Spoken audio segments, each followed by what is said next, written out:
Assalamualaikum warahmatullahi wabarakatuh. Selamat pagi, salam sejahtera bagi kita semua. Kami dari kelompok 4 ingin mempresentasikan proyek tugas besar kami, aplikasi kasir fotokopi ABC. Sebelum mulai, izinkan kami memperkenalkan diri terlebih dahulu.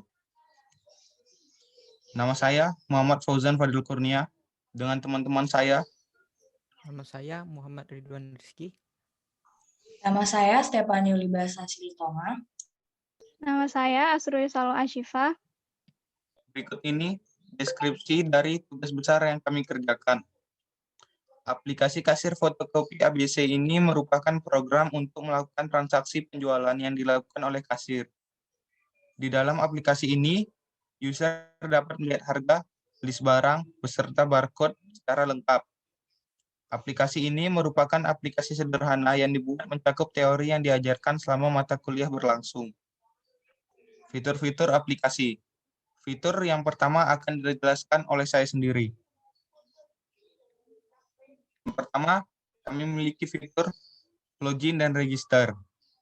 Di fitur login dan register ini, kami menerapkan konsep enkapsulasi.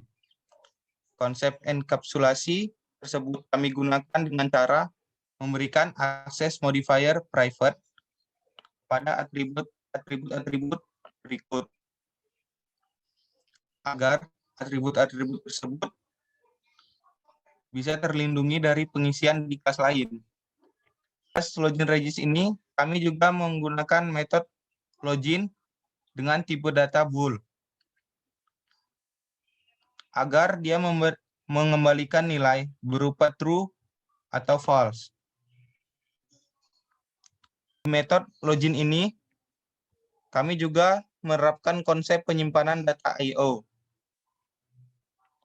di mana saat user memasukkan username dan password, maka program akan mencari file dengan nama username.txt, kemudian membaca isinya. Apabila sesuai, maka program akan mengembalikan nilai true. Namun bila tidak sesuai, program akan memberikan nilai false.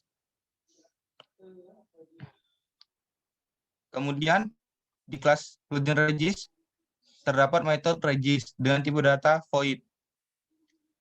Kelas regis ini juga menerapkan konsep data I/O, di mana saat user memasukkan username dan password, maka program akan membuat sebuah file dengan nama username.txt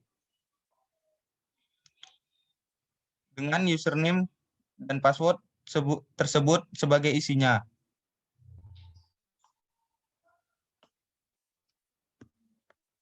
Untuk pemanggilannya, kami membuat objek bernama logreg.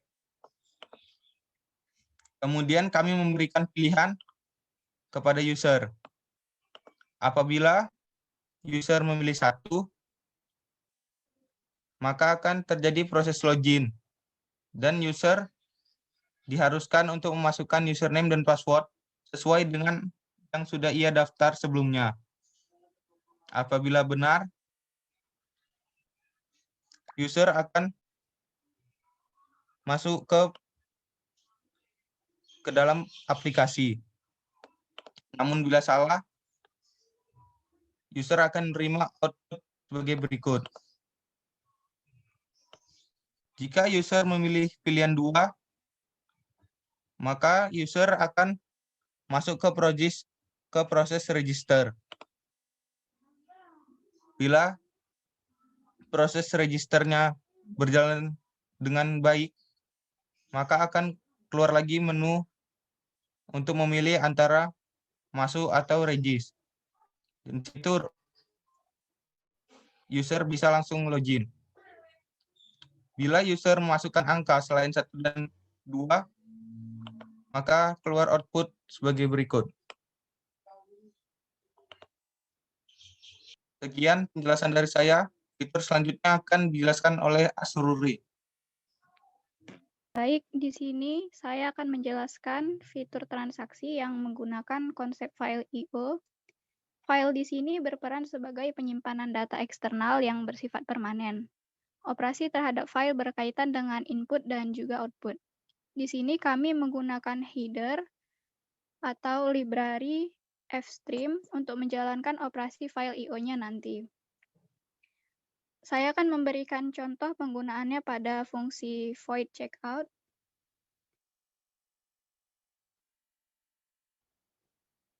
Di dalam fungsi ini, kami menggunakan pernyataan if, di mana jika keranjang sama dengan 0, maka akan mengeluarkan output seperti ini. Lalu, pada pernyataan selanjutnya adalah else. Nah, di sini kita akan melakukan pembacaan isi file dengan menggunakan kelas ifstream. Sebelum itu, kita akan menginisialisasi objeknya dengan nama doc. Nah, untuk melakukan operasi pada file, kita harus melakukan pembukaan file terlebih dahulu. Caranya dengan menuliskan nama objek, .open, seperti berikut ini.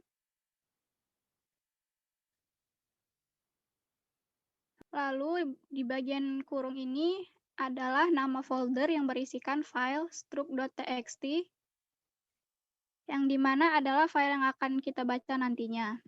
Berikut isi dari file struct.txt adalah seperti ini. Nah, lalu kita menggunakan pernyataan if pada pembukaan file yang berisikan kode while, di mana pernyataan ini digunakan agar program terus membaca barisan yang ada di file struct.txt dan akan berhenti ketika barisannya sudah habis. Nah, karena operasinya telah selesai, kita harus menutup filenya dengan menggunakan .close seperti berikut ini. Selanjutnya, saya akan menjelaskan penggunaan konsep inheritance. Inheritance ini menggunakan konsep bahwa sebuah kelas dapat menurunkan properti dan metode yang dimilikinya kepada kelas lain, yang nantinya akan dibagi menjadi kelas induk dan kelas anak. Konsep ini juga memanfaatkan kode reuse. Pada contoh program kami, di sini kami akan mendefinisikan kelas induk bernama kelas photocop _abc yang memiliki properti jawab dan jumlah bayar, lalu memiliki metode tampilkan main menu, input main menu, struct, checkout, balik submenu, input error, balik main menu, lalu tampilkan submenu. Lalu yang kedua, pure virtual function. Kemudian kita akan menggunakan konsep inheritance untuk menurunkannya pada kelas turunan. Lalu kemudian kita akan menggunakan konsep inheritance ini untuk menurunkannya pada kelas turunan dengan nama kelas submenu berikut ini. Sintaks untuk menggunakan inheritance adalah kelas, nama kelas turunan, kelas menu, lalu ;2 publik, nama kelas induk, dan di sini kami menggunakan dua kelas induk, yaitu photocop _abc dan abstract. Lalu bagian penerapan inheritance-nya itu terletak pada metode void cop menu dari kelas abstract dan metode void tampilkan submenu dari kelas photocop _abc. Sekian penjelasan inheritance dari saya. Baik, terima kasih Astruri. Penjelasan tentang fitur selanjutnya akan dijelaskan oleh Stefani. Baik, selanjutnya saya akan menjelaskan penerapan konsep abstraction dan polimorfisme pada program yang kami buat. Ini dalam penerapan abstraction, kami membuat sebuah kelas khusus bernama kelas abstract yang menampung metode virtual void cop menu, di mana pure virtual function ini kami buat karena kami tidak ingin mendefinisikan fungsi cop menu ini pada kelas abstrak. Karena nantinya fungsi cop menu ini ditujukan dan diisi oleh subkelas atau sub-sub menu yang kami buat. Dalam pemanggilan kelas abstrak ini, kami membuat sebuah objek berupa pointer bernama abs. Pointer bernama abs ini nantinya kami referkan ke alamat sub-sub menu atau ke alamat subclass yang kami buat. Dan untuk memanggil fungsi pop menu tadi, kami menggunakan sintaks pointer abs tanda panah nama fungsi, yaitu pop menu. Selanjutnya, saya akan menjelaskan tentang konsep polimorfisme. Dalam penerapan konsep polimorfisme, kami membuat sebuah virtual function bernama tampilkan submenu. Pada virtual function bernama tampilkan submenu ini, kami tidak membuat atau tidak mendefinisikan sintaks dalamnya, karena nantinya kami hanya menggunakan metode tampilkan submenu yang berada pada kelas submenu 2, submenu 3, dan submenu 4. Hal itu kami lakukan karena kami tidak menginginkan isi atau sintaks yang berada di tampilkan submenu pada superkelasnya. Nantinya, kelas-kelas submenu ini akan dipanggil menggunakan objek pointer yang berada pada superkelas. Isi virtual function tampilkan submenu ini berupa list harga barang, nama barang, dan barcode barang. Hal itu dapat ditampilkan dengan menggunakan pembacaan file I/O seperti yang sudah dijelaskan sebelumnya oleh Risa. Selain itu, pada fungsi ini juga kami menerapkan konsep penulisan file, di mana setiap barang yang diinput nantinya akan dimasukkan ke dalam file bernama struct.txt dan terletak di folder txt. Isi file itu berupa nama barang, jumlah barang yang diinput, harga barang, dan harga total dari tiap-tiap barang. Selain fungsi dan penerapan konsep yang sudah saya katakan tadi, pada fungsi void tampilkan submenu ini, kami juga memberikan user kesempatan untuk kembali ke tampilan menu utama, di mana dengan mereka mengetikkan angka 9, program atau aplikasi yang kami buat akan menampilkan menu utama. Selain dari harga barcode barang atau ke angka 9 yang nantinya diinput oleh user, nantinya program akan menampilkan output berupa kode barang tidak ditemukan dan meminta user untuk kembali menginput dengan barcode atau angka 9 yang benar. Dalam penerapan polimorfisme ini, tidak hanya menggunakan virtual function yang sudah saya sebutkan tadi. Dalam penerapan polimorfisme ini, seperti yang kita tahu, dibutuhkan pointer untuk mengakses menu dari sub-subclass yang diturunkan dari superkelasnya. Dengan seperti yang sudah kami buat di sini, kelas superkelas atau kelas Vodcop ABC ini diberikan sebuah objek berupa pointer bernama Vodcop. Pointer bernama Vodcop ini nantinya direferkan ke alamat submenu yang kami buat. Di mana setelah kami mereferkan pointer Vodcop tadi ke alamat-alamat submenu yang kami buat, kami memanggil fungsi tampilkan submenu dengan menggunakan sintaks objek pointer Vodcop tanda panah tampilkan submenu. Untuk mengetahui lebih jelas tampilan dan fungsi dan konsep yang kami terapkan, selanjutnya akan dilakukan demo aplikasi.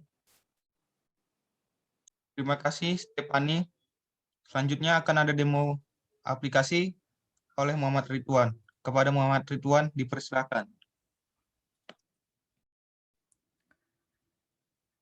Baiklah, selanjutnya kami akan menampilkan demo dari aplikasi yang sudah kami buat. Saat aplikasi pertama kali dijalankan, pengguna akan diminta untuk memilih di antara dua pilihan berikut. Yang pertama ada pilihan masuk dan yang kedua ada pilihan daftar. Pengguna dapat memilih pilihan pertama jika sebelumnya pengguna sudah mendaftarkan akun di aplikasi ini. Namun jika belum, pengguna harus mendaftarkan akun terlebih dahulu. Karena kita belum mempunyai akun, kita bisa memilih pilihan 2 untuk mendaftar terlebih dahulu. kita akan diminta untuk memasukkan username dan password yang bisa diisi sesuai dengan keinginan kita.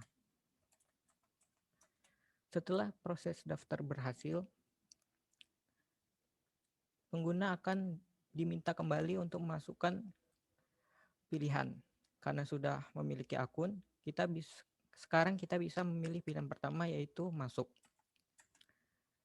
Dan sekarang kita masukkan username beserta password yang sudah kita buat tadi. Jika berhasil, maka aplikasi akan menampilkan menu-menu yang tersedia di aplikasi ini. Terdapat 4 menu yang dapat kita pilih sesuai dengan fungsinya masing-masing. Kita coba untuk masuk ke menu pertama, yaitu menu pembelian ATK. Nah, setelah memilih menu pertama, aplikasi akan menampilkan nama barang, harga, beserta barcode yang akan kita gunakan untuk membeli barang tersebut nantinya. Kita coba untuk membeli pensil dengan barcode 1100 dengan jumlah 2 buah. Nah, setelah membeli satu buah barang, aplikasi akan menuliskan data tersebut ke dalam file dengan nama struct.txt seperti berikut. Menuliskan data tersebut ke dalam file, aplikasi akan bertanya kepada pengguna apakah pengguna masih ingin berbelanja di menu ini. Kita dapat menjawab pertanyaan ini dengan Y untuk ya dan T untuk tidak. Jika kita menjawab dengan Y, maka aplikasi akan meminta kita untuk masukkan kode barang yang ingin kita beli. Dan juga jika pengguna salah memasukkan barcode atau barcode yang dimasukkan oleh pengguna tidak terdaftar pada submenu ini, maka akan keluar tampilan seperti berikut dan akan terus berulang sampai pengguna memasukkan kode barang yang sesuai.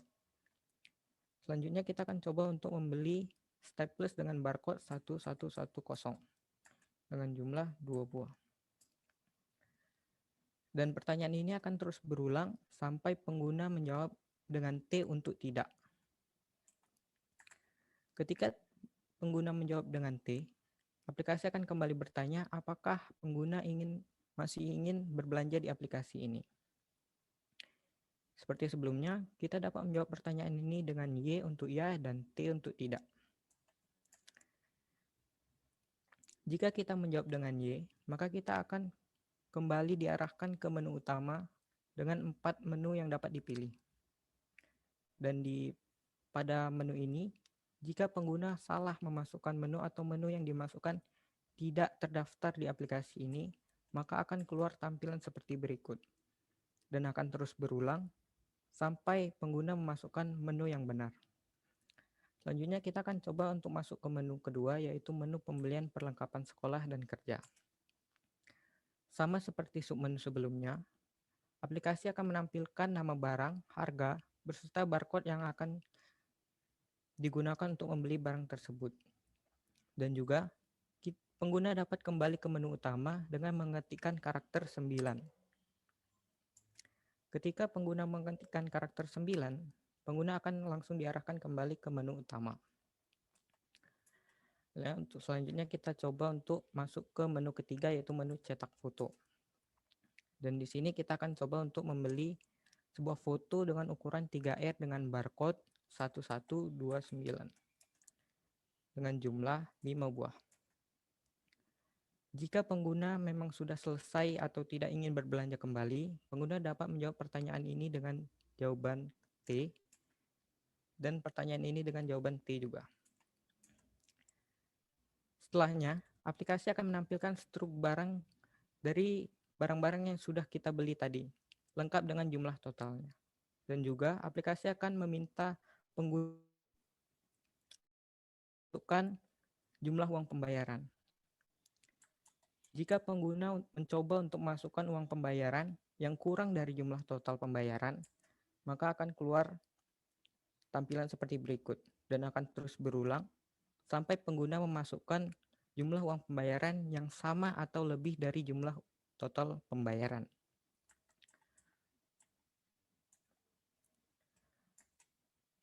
Jika pengguna sudah memasukkan jumlah uang pembayaran yang sesuai, aplikasi akan menampilkan kembalian yang sesuai dengan jumlah uang pembayaran.